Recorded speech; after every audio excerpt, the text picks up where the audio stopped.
আজকে হেফাজতে ইসলামের পক্ষ থেকে পরিষ্কার দাবি, অনতি বিলম্বে বাংলাদেশের মধ্যে ইসকনের প্রত্যেকটা কার্যক্রম নিষিদ্ধ করতে হবে।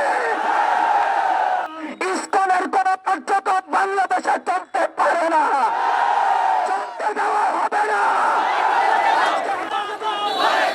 ইসকনের এই সন্ত্রাসীদেরকে কোনোভাবেই এই বাংলার জমিনে ঠাঁই দেওয়া যাবে না, এদেরকে প্রতিরোধ করতে হবে। আমরা বাংলাদেশে আর ইসকন দেখতে চাই না, ঠিক কিনা? আমরা চেয়েছিলাম হিন্দু মুসলমান সবাই নাগরিক মনে করে বাংলাদেশে বসবাস করবে। যদি কোনো হিন্দু ভাই ইসকনকে সহযোগিতা করে বাংলাদেশে প্রতিষ্ঠা করতে চাই, আমরা সেই হিন্দুদেরকেও রেহাই দিব না। অতএব আমরা আমাদের দেশ হিন্দু মুসলমান সকল জাতি বর্ণ নির্বিশেষে আমরা একসাথে বসবাস করতে চাই। আক্রমণ করেছে এই ইসকন আদালত প্রাঙ্গণের মসজিদের মধ্যে আক্রমণ করেছে।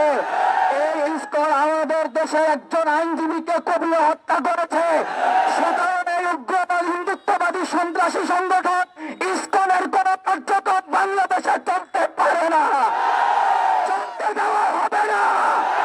আজকে হেফাজতে ইসলামের পক্ষ থেকে পরিষ্কার দাবি, অনতি বিলম্বে বাংলাদেশের মধ্যে ইসকনের